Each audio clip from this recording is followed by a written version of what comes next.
So I'm going to go through some wins just in general, and then I'm going to stop talking about myself and we'll get into the learning. But I want to show you that there is some credibility up here today, and then I'll talk about my losses after so you guys can see how I've ended up here. I'm a top 1% agent here in Utah, so a little bit faster track. I think part of that was because I was in the investment side of real estate for 5 years prior. And the truth is, agents suck at their job. 99% of them are incompetent. After being on the investment side, it was pretty easy to jump in there. I'm the #1 seller finance agent in Utah. I own a 14 unit portfolio, closed over $80 million worth of volume in my real estate career, and I've made 2 million plus in commissions. I've also was the guest on the #1 real estate podcast in the world, Bigger Pockets flagship episode there, if you're familiar with that. This is what I've done to get there. Before I had money and before I was capitalized to start investing in myself, I became genuinely obsessed with real estate. And so if you guys don't have the capital right now, but you have the time, this is something that you 100% can do, is immerse yourself in education. You guys are sacrificing your Wednesday night right now to come listen to me. So that's a step in the right direction. I applaud you for that. Where a lot of other dudes are playing Fortnite probably, or making some dancing TikToks. I don't know what you guys do these days. Okay, so like podcasts and reading books is a game changer. You'd be shocked at how much downtime you have when instead of listening to your Playboy Cardi, whatever I'm trying to stay relevant here. Put on a podcast, put on an Audible. I swear, like the amount that you'll learn from it is a game changer. So the other things that I've sacrificed to get here, for 5 years, I was in the tech sales world and I was obsessed with real estate, and I worked more hours in my real estate investment business than I did in tech sales. So I had 2 full-time jobs for 5 years. My wife didn't love that, but here we are. And my first full attempt at real estate, I fell flat on my face, 40 grand in credit card debt. My identity completely was in shambles. I thought that I was a real estate investor and I was 40 grand in credit card debt, failed, right? That was like 4 years ago. Luckily, my second time, I hit my rocket ship and it's been joyous ever since. Not trying to be naive, but crazy time in my first attempt. I have lost over $300,000 worth of deals that I lost money on. So before you think this is sunshine and rainbows and you hear what social media is preaching to you, it's not all sunshine and rainbows. It is a grind. How I see it, my perspective on real estate is that there have been decades that have proven that real estate as an industry makes more millionaires than any other industry, right? So that's what I have in my head. And I understand that even though I'm going to fall flat on my face a ton, I'm going to learn and continue to grow in this industry that's going to make me more and more money. So that's been my mentality there, and it's worked out, luckily. And as I've grown, I have now spent over $100,000 into my own personal education, and that's something that I think that you guys should take serious today.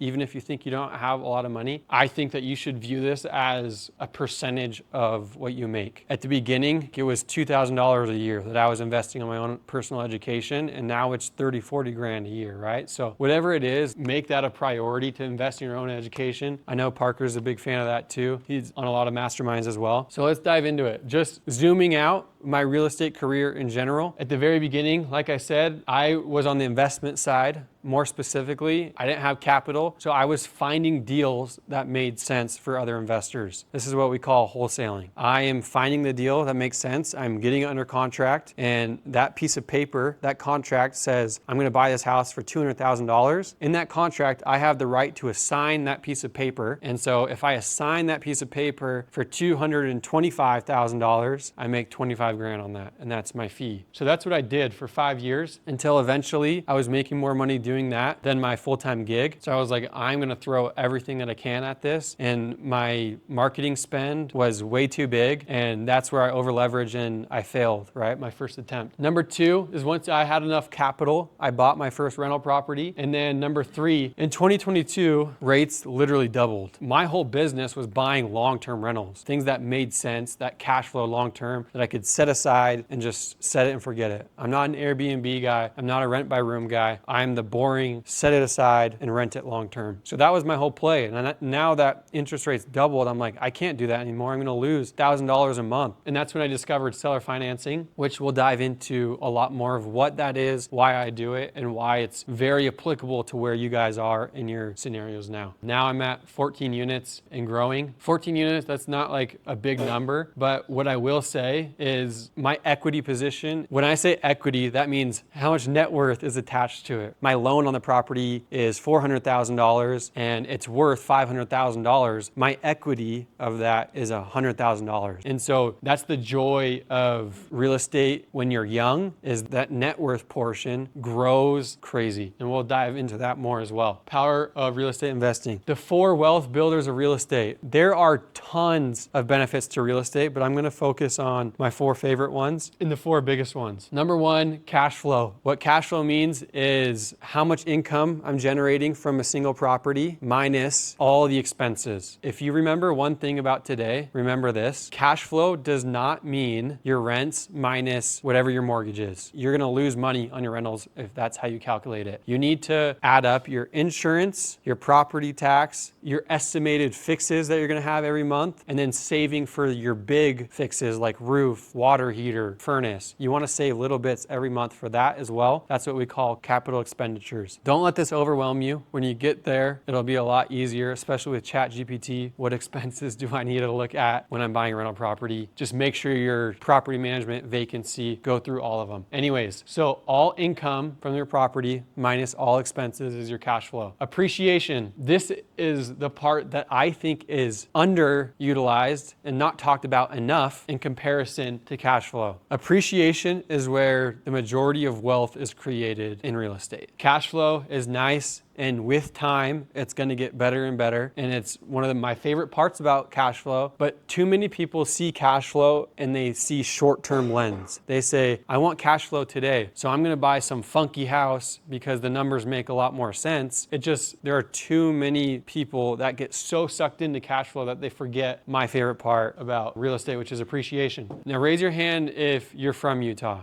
Okay, so most of us. Gavin and I are from the Seattle area, which is also a super high appreciation market. That means the value grows at an insane rate. Utah is the same. That means we're looking at way less cash flow, but a lot more appreciation. If you want cash flow, go to Ohio, go to Arkansas, go to Oklahoma, and I guarantee in 5 years, you're gonna wish that you were in Utah. My reason for saying that, I have talked to so many freaking people in this industry. The amount of people that invest out of state for cash flow, if one thing happens to their property and they're less involved and they feel like they're being nickel and dime by their property manager, their contractor, whatever it might be, there are so many more headaches with out-of-state investing, especially at the beginning of your career. Where I'm going to harp on appreciation again, Oklahoma, Ohio, all these states, their appreciation is very minimal. They don't grow a lot because they're less desirable. That's why the home prices are less. That's why they don't grow as fast. If you're buying an asset, usually you want it to be in a more desirable location. You're going to attract better tenants. Your property is going to increase in value way faster, and it's going to be a cleaner process through and through. So I am a huge fan of investing in your backyard at the beginning of your career, and it just so happens that you guys are in the best economy in the entire country and one of the best real estate markets in the entire country. I don't just say that. I only buy in Utah right now. I say that biased because I'm an agent that sells in Utah, but I also back up my words. The hard part, cash flow seems more obvious. Appreciation is more speculative. And so in 10 years, we have no idea what's going to happen. At the same time, we have so many years of history that backs up appreciation markets. So as much as it seems speculative, it's very data driven. I'm not just throwing $100,000 in Utah on pure speculation. There's a lot of data that backs this. For example, in high appreciating markets, they claim, and it's happened a lot, that in 10 years, your property's value will double. I know that's a crazy concept, but if you think about where home prices were in 2015, they've definitely doubled in Utah. The fact that a $500K house today can be worth $1 million in 10 years seems insane, but it's a reality. We're at such a huge shortage of homes in Utah, it's absolutely wild. Now, another point, let's name some of the most expensive states in America. New York, Hawaii, California, Washington, 4 of the most liberal states in America. Investing in liberal states, we'll set aside political agendas right now, but when you are investing in liberal states, they favor tenant laws way more than they do landlord laws. So for example, I just made the post today. I've been through 3 evictions in my real estate career. An eviction is where people aren't paying your mortgage or aren't paying their rent, and so you have to kick them out of their property. In Washington, in Seattle, in California, they help the people that aren't paying you way, way more than they help you as the landlord. It's taken me 6 months to kick people out of my property that haven't been paying me for months. I've had to pay someone $3,000 to get out of my property that hasn't been paying me for 5 months. That's what a state favors tenants more than the investor that's taking the risk. That's what happens. So going at these high appreciation markets is massive, but when you pair that with Utah, a red state that favors landlords, it couldn't be more obvious on why you should be buying rental property in Utah. If you want to look at growth and you're second guessing growth, you go to Utah City, Vineyard, a 700-acre massive development that they're throwing $1 billion plus into. You go to Draper, Bluffdale area, another 600, 700-acre development that they're throwing $1 billion. It is so obvious the growth of Utah. This is why I am stressing the urgency of buying rental properties, because it's not going to get cheaper anytime soon. So that's a huge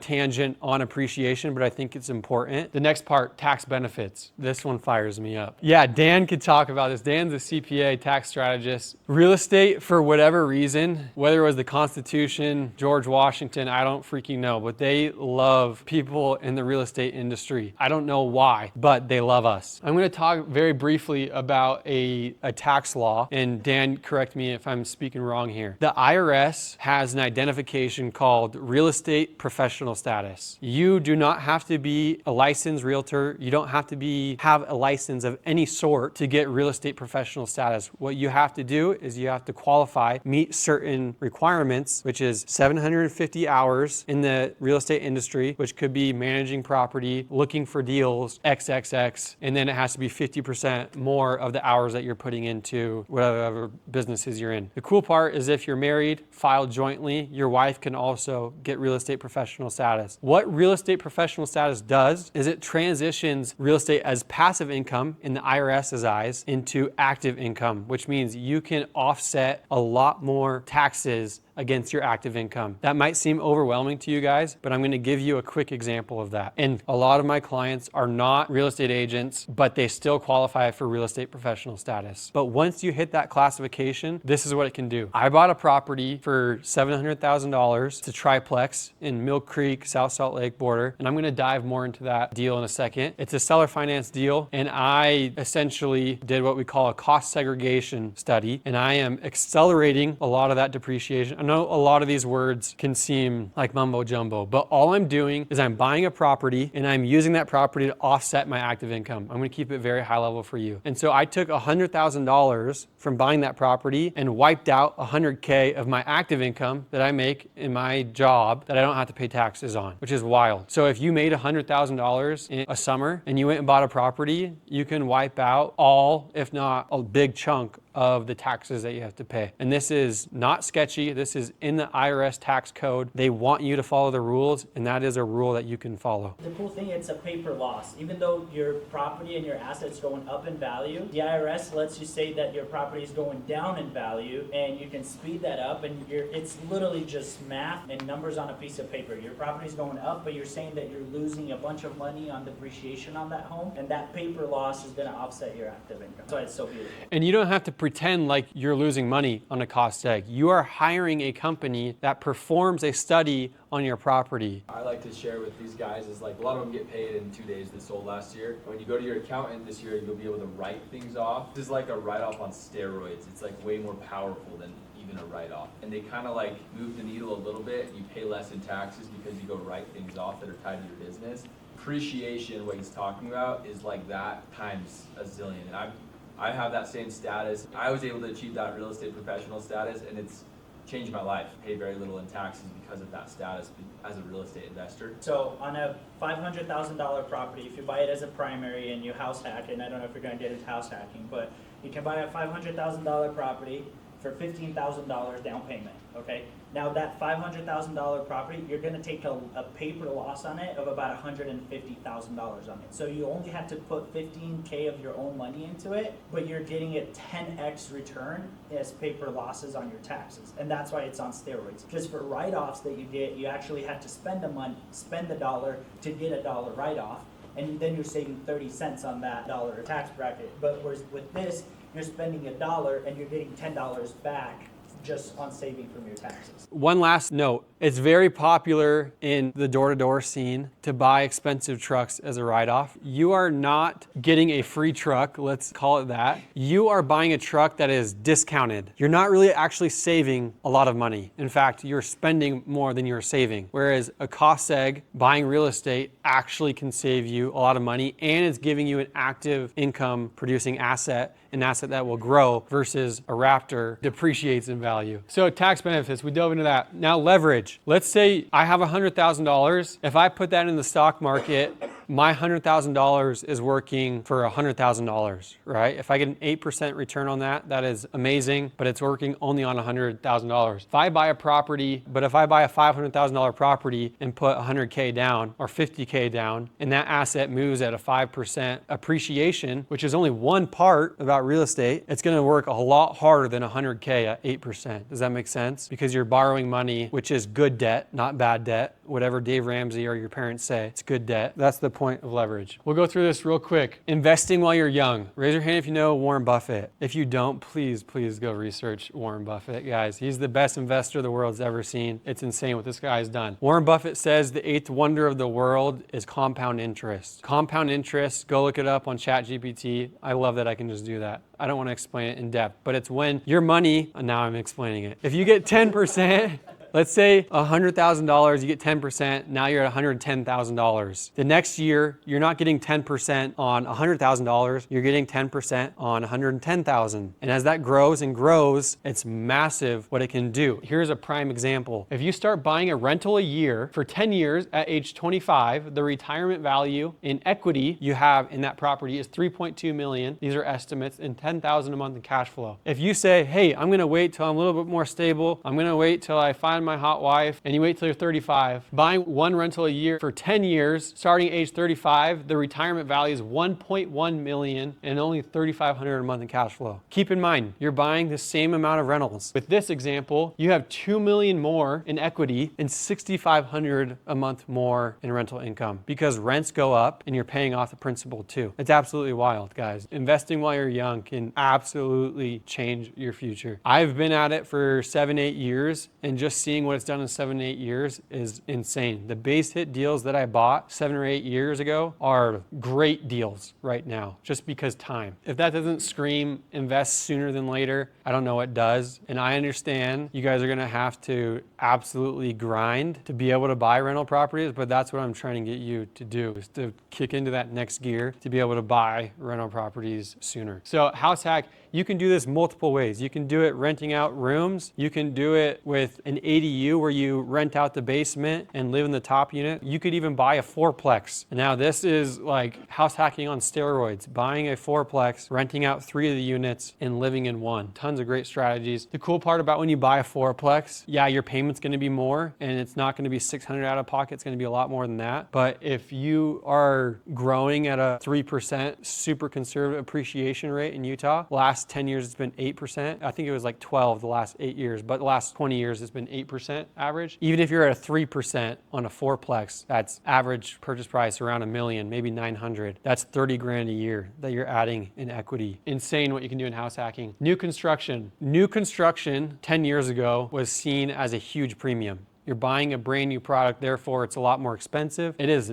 way different in today's market. It is very comparable to existing homes in terms of value, but the builders also offer insane amounts of incentives. For example, I closed one that was 5.5% interest rates when interest rates were like 7, and the builder offered them 9% in concessions. Concessions are like, think flex funds. You can use them to lower your purchase price. You can use it for your closing costs. You can use it for a lot of different ways. Why is new construction way more affordable today? Guess what? In 2020, 2021, when interest rates were 3%, they weren't just 3% for people buying a home. Builders that are building these massive communities could also borrow money at around 3%. So what did they do? They went and bought hundreds and hundreds of acres across Utah, and they've been developing it for the past while, and now they have a lot more supply, and they need to get rid of it. They have to get rid of it. Why? Because they have to pay their contractors. They have to pay their investors. They have a lot more overhead. Whereas your grandma that's selling their house, she doesn't really care. She's doing fine. Her house is owned free and clear. She bought got it for $6,000 in 1921. Builders have a lot more motivation to get rid of their product, and there's some good deals there. Now, seller financing. This is what I spend a lot of my time right now in seller financing, and I'm going to dive into what seller financing is, but it's when you purchase a property directly with the owner and you're not involving the bank. Before we dive into why seller financing, let's talk about what it is. Like I said, you are going directly to someone that owns their house free and clear. It means they owe nothing on the property. If they own it free and clear, you're negotiating with them instead of having to go through a bank. When there's a bank involved, and let's say you guys just want to go buy a property, literally the only term that's meaningful that you're negotiating is what? Price. All you're negotiating is your purchase price when there's a bank involved. I want to also talk about one thing real quick. Pace Morby is a guy that does a lot of what we call subject to real estate. Subject to is a type of, I'd say, creative financing that you're overtaking someone's loan behind the bank's back. So it's not illegal, but it is against the bank's contract. Now, the risk with that is that if the bank catches wind of it, they can say, hey, you sold this property without me knowing. Joke's on you. I want all my money now. And they have the right to do that, to accelerate whatever is left on that loan and within 30 days. That happened to me. I lost 180 grand. That's why I am way more happy doing true seller financing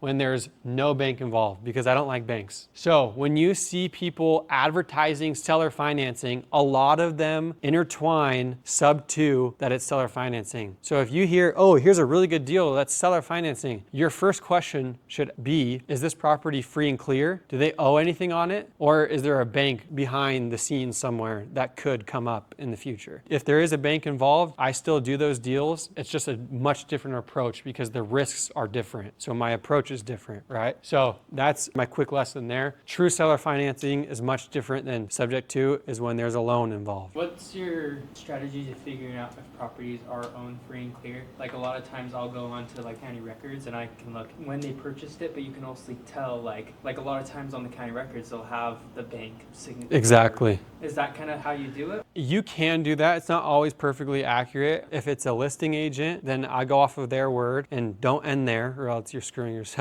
Go off of their word, and then in my due diligence period, my title company, which is massive in these deals, having a title company that you trust, your title company can verify of what liens are held against that property. Not just a bank, but if they didn't pay their property tax, if a contractor did work and they didn't pay them, all those liens will show up in a title report. Does that make sense? So after you get the deal under contract, you then do your title report, and that's when you'll verify. Is that listed in like the Rep C? It's subject to this being owned free and clear. If not, then does it go through with it? Yeah, you can do it that way, or you can just make it part of your finance and appraisal deadline. But also in the Rep C, that's a good note. People say that seller financing is the same, whether there's a loan or whether there isn't. And in that document, there's an addendum from the state of Utah that has two different versions of this. All-inclusive deed of trust, which is when there's an underlying mortgage, another word for sub to or hybrid. And then there's a note in deed of trust, and that's free and clear. So when you fill out your seller finance addendum and you put note in deed of trust, and that's not the case because there's an underlying, that can be part of your due diligence. Does that make sense? Yeah. Good question. Next part, this is why I'm obsessed with seller financing. I go back to that one layer of negotiation in traditional real estate, and with seller financing, there's 5 main terms that you can negotiate. Number 1, purchase price, just like traditional. Don't need to explain that one. Down payment. Almost every time that you buy a rental property with conventional financing with a bank, you're gonna be a bare minimum 20% down, usually 25% down. Down payment is completely negotiable in seller financing. Most of my deals are around 10 to 15% down because I do a lot of on-market deals where commissions need to be paid. Now, the other part is interest rate. Of course, you can negotiate that because the seller is your bank. So I negotiate 3 to 4% interest rates all day long. I'd say every deal I do is between 3 and 4.5% down, sometimes 5, but never above 5, which is wild because interest rates right now they're 6+ for sure. And then amortization. Raise your hand if you've heard of this word before. Maybe half, maybe a third of you. Amortization is an equation that banks use. When you buy a property, it's typically with the bank, it's typically on a 30-year amortization schedule. That means that they are structuring it for it to be paid off in 30 years. Now, what the banks do, because they don't have your best interest in mind, they're trying to make money, of course, the banks front load all of the interest at the very beginning because they know you're not going to have that mortgage for 30 years. Whether you sell, whether you refinance, because they know you're not going to have that for 30 years, they put all the interest at the beginning. You're not putting a lot of principal down. So with seller financing, I'm completely getting rid of that mentality of 30-year amortization. I can decide whatever I want. I can decide whatever me and the seller agree to. I've done deals where first month's payment, 50% of my monthly payment goes towards principal and 50% goes towards interest. Whereas the bank, it's like skewed 80-90% in the beginning towards interest. I also do deals where I do interest only. And you might think, well, why would you do that? The reason I like interest only loans is because instead of someone telling me where that principal is going, that part of the payment that's going towards principal, I get to decide where that's going. I can put that towards principal if I want. Principal is how much you owe on the property, by the way. I can decide I'll put that there because my payment's lower and I have room to do that. Or I can say, hey, I'm going to throw this in a mutual fund or the stock market and get 8% a year. And then after a year, I'm going to put that chunk of money back into this property to buy down my principal. There's so many ways you can get flexible or creative on that. And what I do, which I learned from a deal that I didn't do this, is you can, what is called a recast of the loan, which pretty much says, oh, since you put $50,000 down, you owe me less money, and so your payment's going to be lower. Anyways, not to get into the weeds on that. In seller financing, you can structure it however you want, which is phenomenal. I've done deals that are all principal payments. So anyways, the balloon payment.